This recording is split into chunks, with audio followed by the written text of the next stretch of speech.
जो शब्द की बात है, जो वर्ड है, आपको ये पता होगा कि शब्द हमारे में व्यंजन, स्वर, अनुस्वार, बिंदी, इन सब से ही शब्द बनता है।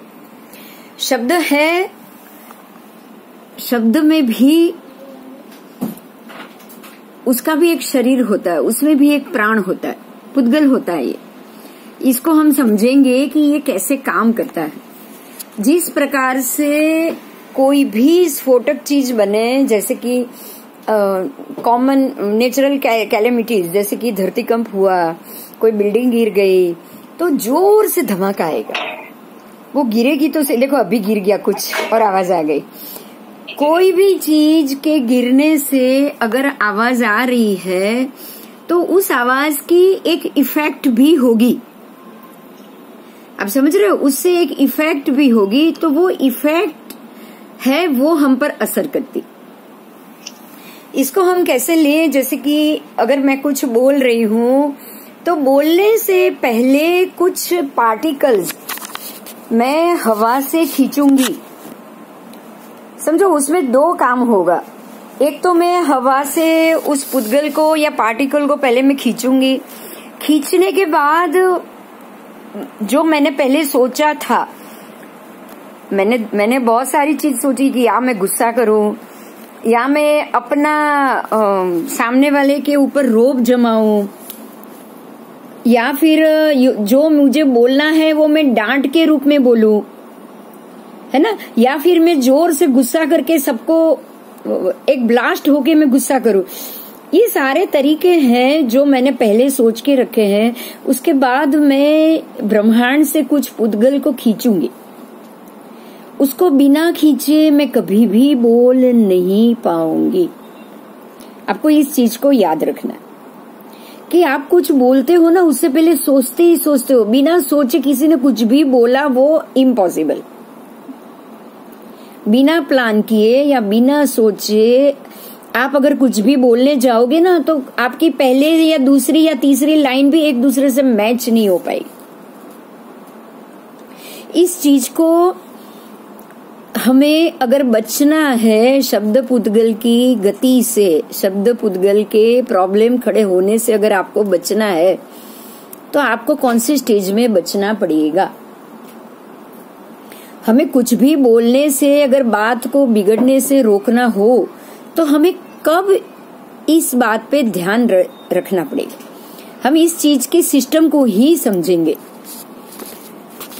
अगर मुझे किसी भी बात के लिए मैंने किसी को कुछ भी बोला, पहले हम इसका रिएक्शन देखेंगे कि बोलने से क्या होता है, तब आपको ये दिमाग में आएगा कि हमें इससे बचना भी चाहिए या नहीं। अगर आपने किसी को कुछ कहा या बोला और उसने इस बात को दिमाग में रख लिया, उसको लगा कि इस चीज से बचना, आपने अगर किसी को धमकी दे दी कि ब्लैकमेल कर दिया कि भाई मुझे पता है कि तुमने ये गलती की है, अगर तुमने इस गलती से अगर तुमने मेरे कहने के मुताबिक अगर कुछ भी काम नहीं किया, तो मैं तुम्हारी इस गलती को लोगों के सामने रख दूंगी। अगर आपने किसी को इतनी भी धमकी दी ना, तो सामने वाली व्यक्ति सिर्फ आपके इतने ही शब्द से सुसाइड तक कर सकती है। इसके लिए मैं रिसेंट एग्जाम्पल लूंगी। आपको पता होगा, जो सुशांत सिंह राजपूत ने जो भी कदम लिया, वो उसके लिए अभी रिया चक्रवर्ती, जो उसकी गर्लफ्रेंड थी, जो अभी मैटर चल रही है, आप लोग अगर इस पर ध्यान दोगे तो पता चलेगा, जो पिछले 4 दिन के फोन के ऊपर उसके मैसेज, जो भी उन लोगों के दोनों के बीच में बातचीत है, वो मैसेज बाहर आए हैं। और मैसेज में ये बताया गया है कि रिया चक्रवर्ती ने उसे ब्लैकमेल किया कि तुम्हारी मानसिक स्थिति को मैं लोगों के सामने ओपन कर दूंगी अगर तुमने मुझे इतने पैसे नहीं दिए तो। उसने ओपनली ब्लैकमेल किया था। ब्लैकमेल करने के बाद सुशांत सिंह राजपूत के अकाउंट से कुछ लाखों रुपए ट्रांसफर भी हुए हैं, उसके अकाउंट में गए हैं, और इसी बेस के ऊपर पुलिस काम कर रही है।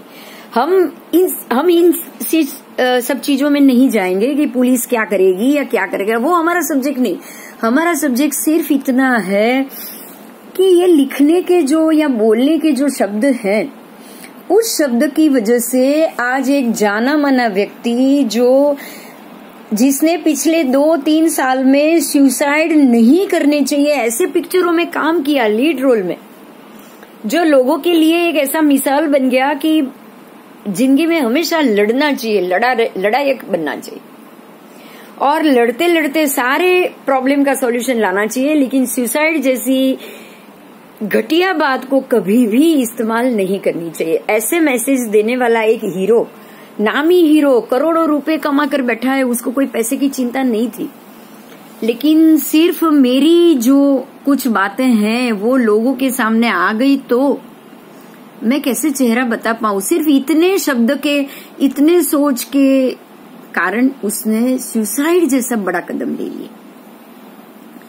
हम अपने सब्जेक्ट में इस चीज से कुछ सीखेंगे कि शब्द पुद्गल जिसने एक ऐसी जाल बना दी सुशांत के दिमाग में, जो भी उसकी गर्लफ्रेंड ने उसको मैसेज किए हैं, वो मैसेज की ही वजह से उसके दिमाग पे इतना स्ट्रेस आ गया कि अच्छा खासा इंसान, अच्छा खासा पोजीशन पे खड़ा इंसान, उसे लगा कि कहीं ना कहीं मेरी कोई ऐसी गलती, मैं समझ रही हूँ उसकी कोई ना कोई कहीं ऐसी गलती होगी, वो गलती बाहर आ जाएगी, लोग क्या सोचेंगे, उसके फैन क्या सोचेंगे, फैमिली क्या सोचेगी, मेरे माँ बाप कैसे जी पाएंगे, मेरी बहन, ये जो भी उसने उसकी फैमिली के लिए उसने ये ऐसा सोचा होगा कि उनकी सबकी क्या हालत होगी, ये सोच के उसने अपनी जिंदगी का अंत ला दिया। इसके पीछे काम किसने किया है? ऐसी सोच के पीछे काम किसने किया? उसी शब्द पुद्गल ने किया, जो शब्द पुद्गल उसकी जो पोजीशन है, जो उसकी जो सोच है, उसका जो स्टेटस है, उसको हिलाकर रख दिया ऐसे शब्दों ने। मैं आपको सिर्फ इतना ही बताना चाहती हूँ कि आपके बोले हुए शब्द, आज तो जमाना रिकॉर्ड कर रहा है, आज का जमाना रिकॉर्ड कर रहा है। कोई भी पॉलिटिशियन हो, कोई भी साधु संत हो, आपको ये पता होगा, जो अभी जो मुरारी बापू के जो भी व्याख्यान में या जो भी उनके अल्लाह मौला जो शब्द जो उन्होंने भजन में बोले या उनके अध्यात्म के फंक्शन में वो शब्द बुलाए गए, सिर्फ एक भजन के अंदर ये अल्लाह मौला वाला जो भजन उन्होंने लोगों के बीच में गाया और सुनाया, आप समझ रहे हो वो शब्द ने क्या काम किया? आज 85 ईयर ओल्ड एक ऐसे, जिसको आप कह सकते हो एक ऐसे आध्यात्मिक लीडर जिन्होंने कई लोगों के जीवन को परिवर्तन में लाके खड़ा कर दिया था, जिन्होंने कई लोगों को आध्यात्मिक के रास्ते पे चढ़ा दिया था। कितने लोग ऐसे होंगे जो अपने फैमिली, पूरी की पूरी फैमिली को लेकर आध्यात्मिक उनके प्रोग्राम, उनके जलसे, उनकी जो कथा, भागवत कथा होती थी, उसमें उन्होंने पार्ट लिए होंगे। कितने फॉरेन में उन्होंने, फॉरेन के कितने सारे कंट्री में जाके राम जी के लिए या कृष्ण के लिए या भगवत गीता या श्रीमद् भागवत के पाठ किए होंगे। आप समझ सकते हो कि ऐसे स्टेटस में गई हुई व्यक्ति ऐसे कितने हजारों लोगों के वो एंकर बने, उनको अध्यात्म में ले जाने के निमित्त बने। अगर वो सिर्फ ऐसे हिंदू समाज के ऐसे फंक्शन में अल्लाह मौला शब्दों की वजह से, सिर्फ ऐसे 2 शब्दों की वजह से आज ऐसी स्थिति में आ गए कि उन्होंने सबके सामने माफी मांगी, यहाँ तक कि उन्होंने बताया कि अगर आप लोग बोलोगे तो मैं समाधि तक ले लूंगा। आप समझ रहे हो ये समाधि क्या हुई? आप उनकी समाधि को कैसे मानोगे? क्या पथदर्शक के हिसाब से लोगे? अगर एक साधु संत पहले के जमाने में समाधि लेते थे, जल समाधि लेते थे, भूगर्भ समाधि लेते थे, जब उनको लगता था कि उनकी आयु खत्म हो गई है, सांस खत्म हो गई है, तब वो सामने से अपनी आत्मा को खुद बाहर निकालने की परमिशन दे देते थे। लेकिन क्या आपको लग रहा है कि ये मुरारी बापू हंसी खुशी सामने से अपनी आयु पूरी हो रही है ये सोच के समाधि लेंगे? अगर लेंगे तो नहीं, क्योंकि ये भी एक तरीके का सुसाइड ही होगा कि वो लोगों की भूमिका से, लोगों के आक्षेपों से, उनके प्रश्नों से तंग आके वो समाधि ले रहे हैं। बात समझ में आ रही है आपको? अपनी छवि लोगों के सामने बुरी हो चुकी है, इसलिए वो लोगों को फेस करना नहीं चाहते।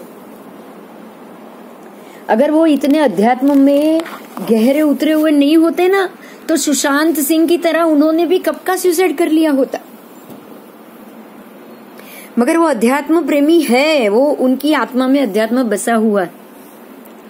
उन्होंने कितने लोगों को धार्मिक एरिया में लाया हुआ है, कितनी आत्माओं का उन्होंने धार्मिक संस्थाओं में या धार्मिक प्रगति पे लाकर कल्याण किया है। यही वजह है कि वो खुद ऐसे मरने मारने की बात, वो सुसाइड तक की बात वो नहीं सोच सकते। कितनी भी कठिन परिस्थिति होगी वो उनको झेल जाएंगे। लेकिन हमें सिर्फ अपने ही दायरे में रह के सोचना है कि ऐसी स्थिति क्यों आई, सिर्फ शब्दों की वजह से ना। आज मुरारी बापू को जो कम से कम 70 साल से व्यासपीठ से वो जो कथा कर रहे हैं, ऐसे कथावाचक जिनके पीछे करोड़ों लोग अध्यात्म को प्राप्त हुए, उनके खाली 2 या 3 ऐसे ही शब्दों की वजह से आज मरने तक का वो सोच रहे। अब आपको समझ में आ रहा है शब्दों की ताकत। पिछले समय हमने शब्दों की थियरी कैसे हो रही है उसको जाना। थोड़ा सा मैं याद दिला दूं, हो सकता है एक ही वीक हो गया, सब भूल गए हो। शब्द एक प्रकार के शरीर होते हैं जिसको पुद्गल कहा गया है। जिस प्रकार से हमारा शरीर बनता है, आत्मा हमारे सभी अग्नि, पृथ्वी, वायु, जल, आकाश सबके छोटे छोटे परमाणु को इकट्ठा करती और हमारा ये जो शरीर है ना, ये चमड़ी का, उसको बनाती है। इसी प्रकार से हमारी आत्मा ब्रह्मांड में से शब्दों के लिए जो पुद्गल, उसके लिए भी अलग से पुद्गल, उनके भी अलग शरीर होते हैं, उन सबको वो इकट्ठा करती है। और इसको इकट्ठा सिर्फ पंचेंद्रिय, मतलब जिनके पास देखने की, सोचने की, बोलने की, सुनने की शक्ति होती है ना, समझने की शक्ति होती है ना, वो ही शब्द पुद्गल बना सकता है। उसमें भी जिनको ये शक्ति नहीं मिली, कान है लेकिन दृश्य शक्ति मिली, अदृश्य शक्ति नहीं मिली। दृश्य अदृश्य तो अब सबको समझ में आ गया होगा। कान दिख रहे लेकिन सुनने की शक्ति नहीं, वो अदृश्य। दिख रहे वो दृश्य। तो जो दृश्य शक्ति, अदृश्य शक्ति दोनों जिनके पास है, वो पहले सोचते हैं, ब्रह्मांड से उसके पुद्गल लेते हैं, लेने के बाद पूरी शक्ति से अपने मुंह से, नाभि से वो आवाज बाहर निकालते हैं और वही शब्द ब्लास्ट होके सबसे पहले इस ब्रह्मांड में गूंजते हैं। गूंजते हैं इसलिए कि मैंने जो बोला, अभी जो मैं बोल रही हूं, उसको सबसे पहले मैं खुद सुनूंगी। ये शब्द मेरे ही कानों में सुनाई देंगे कि मैंने क्या बोला, वर्ड टू वर्ड आपको सुनाई देगा। हो सकता है सामने वाला बेध्यान हो, वो ना सुन पाए, लेकिन आपको पता है कि आपने क्या बोला। अगर गलत भी बोल दोगे ना, 2 गाली भी बोल दोगे ना, आप ही सुनोगे उसको, सबसे पहले आप सुनोगे। सामने वाला नहीं पता, मैंने 2 गाली बोल दी, सामने वाले को बदमाश बोल दिया, हरामी बोल दिया, कुछ भी बोल दिया, वो शब्द सबसे पहले मैं सुनूंगी, मेरे ही कान से टकराएंगे। मेरी ही आत्मा से वो टकराए। बाद में जिनके लिए बोला है उस तक पहुंचे, उस तक तो पता नहीं पहुंचे या नहीं अभी पहुंचे, हो सकता है उसका ध्यान नहीं, उसने कान बंद रखे हो। हम भी क्या करते पता है, रोड पे जब कोई दूसरा गाड़ी वाला परेशान करता है ना तो मन में ही 2-4 गाली बोल देते हैं।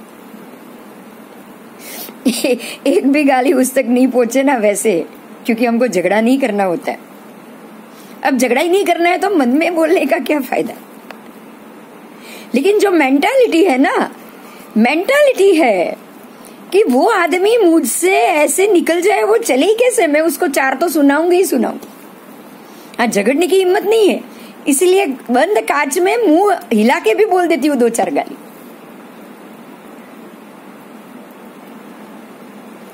वो गाली उसने तो सुनी नहीं, मिली किसको?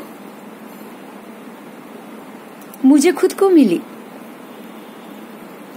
समझ रहे हो, ये शब्द के पुद्गल तीर की तरह है। आप उसे हवा में कितना भी उछालो, एक पत्थर की तरह है, कितना भी ऊपर उछालो, नीचे सबसे पहले आप पे ही गिरेगा या आप पे गिरेगा, और अगर आप बच गए तो आपके आसपास गिरेगा। इसीलिए शब्द पुद्गल एक ऐसा जीव है, ऐसी शक्ति है, सबसे पहले जो बोला उसके दिमाग को, उसके मन को, उसके शरीर को, सबको वो घाव देगा। वो सबको सबसे पहले वो आपको ही घाव देगा। और अगर किसी को, जैसे ये सुशांत सिंह, जैसे ये मुरारी बापू, ऐसी किसी व्यक्ति के ऊपर भी अगर आपने छोड़ दिया ना, उसके लिए भी अगर ब्रह्मांड में छोड़ दिया ना, अगर उस व्यक्ति ने कुछ कर लिया, सुसाइड कर लिया या सुसाइड जैसी हालत खड़ी कर दी, वो कितना भी दुखी हुआ, वो सारा इम्पैक्ट, कर्म एक ही चीज सोचता है, ये किसकी वजह से हुआ, वो कुछ और नहीं सोचेगा। अगर किसी को पीड़ा हुई है, अगर कोई मर गया है तो उसको मारने वाला कौन? अगर किसी को पीड़ा हुई तो वो पीड़ा देने वाला कौन? आज हम शब्द पुद्गल के साथ कर्म को जोड़ेंगे। अगर आपको शब्द पुद्गल क्लियर हो गया है तो बहुत अच्छी बात, किसी के प्रश्न नहीं आया, मैं समझूंगी ऐसा कि सबको क्लियर हो गया। अब आप उसके साथ कर्म को जोड़ो कि जो शब्द, जो पुद्गल के रूप में आपने छोड़े थे, उन शब्दों को वो छोड़ने वाला कौन? अगर आपने खाली सोचा भी है तो वो सोचने वाला कौन? किसी को उसकी बहुत बुरी असर हुई, किसी ने ये सोच के या सुन के सुसाइड तक कर लिया, तो उसको मारने के लिए उकसाने वाला कौन? क्या खाली शब्द ही थे जो उकसा के गए? नहीं, उसका सबसे बड़ा कारण वो ही बनेगा जिसने इन शब्दों का उपयोग किया है। कर्म इस तरह से बनते हैं, आपको तो पता ही नहीं आपने किसी को लेटर में क्या लिख दिया। अगर आपने किसी को चिट्ठी भी लिखी ना, चिट्ठी से हो सकता है कि आपने ये सोचा कि मैं इसको डांट नहीं पाऊंगा, मैं इसको चिट्ठी लिखकर बता देता हूं। ऐसा भी तो होता है ना, तरीका होता है सारा। आज हम ये जानेंगे कि शब्द पुद्गल के कितने कितने तरीके होते हैं। ये सारे तरीके किसी न किसी को मारने मरने के तरीके। उसको आप लिखकर भी परेशान कर सकते हो किसी को, इसको आप बोल के भी परेशान कर सकते हो, और ऐसा भी हो सकता है कि आप बोले ही नहीं, आपने सिर्फ मुंह हिलाया। जैसे आप मेरे सामने टीवी पे हो सकता है माइक खुला नहीं है, आवाज खुली नहीं है, और मैं ऐसा गुस्सा कर दूं, बोल दूं, मार दूं, मुक्का ऐसे ही इशारा कर लूं, मेरी आवाज आप तक पहुंची ही नहीं, लेकिन आप तो ये समझ गए ना कि मैंने आपको मारा है। इस तरीके से भी पुद्गल शब्द के सामने वाली व्यक्ति पर पहुंच सकते हैं।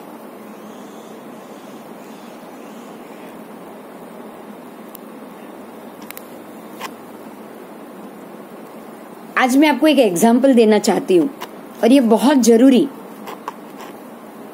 सीरिया में जो अभी सब फाइटिंग सब बहुत हुई, अगर आपको अभी मालूम होगा तो सीरिया बीच में बहुत सारा झंझट और सब हो गया। वहां पे एक प्लांट किया गया, एक चीज कंप्लीटली प्लांट की गई। वो प्लांट क्या था पता है? कौन सी चीज को उन लोगों ने प्लांट किया कि वहां पर जो एम्बेसी थी उनका, मतलब हमारे हर कंट्री में हर एक कंट्री की एम्बेसी होती है ना, और वो एम्बेसी के लोग वहां पे रहते हैं। राजद्वारी उसको कहा जाता है, क्योंकि दूसरे कंट्री के जो जिसको आप हैंडल करोगे, जो कमांड करेंगे, वो एम्बेसी में रहेंगे। जैसे इंडिया में पाकिस्तान की एम्बेसी है और वहां पर जो पाकिस्तान के जो रिप्रेजेंटेटिव है वो वहां रहते हैं। तो ऐसे ही सीरिया में जो ऑपोजिशन, जो जिस कंट्री से उनका झगड़ा हुआ था, उनकी एम्बेसी थी, उन लोगों ने क्या प्लान किया पता है? किसी को मालूम ही ना पड़े। एम्बेसी में 24 लोग रहते थे। इन लोगों ने वो एम्बेसी के हर एक कमरे के अंदर एक बिल्कुल धीमा साउंड कितने दिन तक एकदम बिल्कुल स्लो मोशन में कंटिन्यू आवाज, एक रिकॉर्ड कैसे बजे, ऐसी साउंड उन्होंने शुरू कर दिया। आसपास के वो बिल्डिंग के, एम्बेसी के सारे एरिया में, सब कमरों में वो आवाज जाती रही, ऐसे जाती रही कि लोगों को पता ही नहीं चलेगी आवाज कहां से आ रही। इसका पूरा वीडियो रिकॉर्डिंग आपको YouTube पे मिलेगा। इन लोगों ने क्या किया कि वो एम्बेसी में कंटिन्यू कुछ दिन तक, 2-4 दिन नहीं, ज्यादा दिन तक वो आवाज को बजने ही दिया। कंटिन्यू बजाया। जैसे एक रिकॉर्ड बजती है ना, वैसे वो कंटिन्यू बजा। हुआ ये कि एक हफ्ते के बाद वहां पे जो 24 लोग थे ना, 24 के 24 लोग एक ही दिन में, एक ही आगे पीछे, एक ही दिन में, एक ही समय तो मैं नहीं कहूंगी, लेकिन सबकी कैपेसिटी थी उस प्रकार में, आगे पीछे 24 के 24 लोग मर गए। सबके सब लोग मर गए। वो एम्बेसी में जितने भी थे वो, इट इज प्लान्ड मर्डर।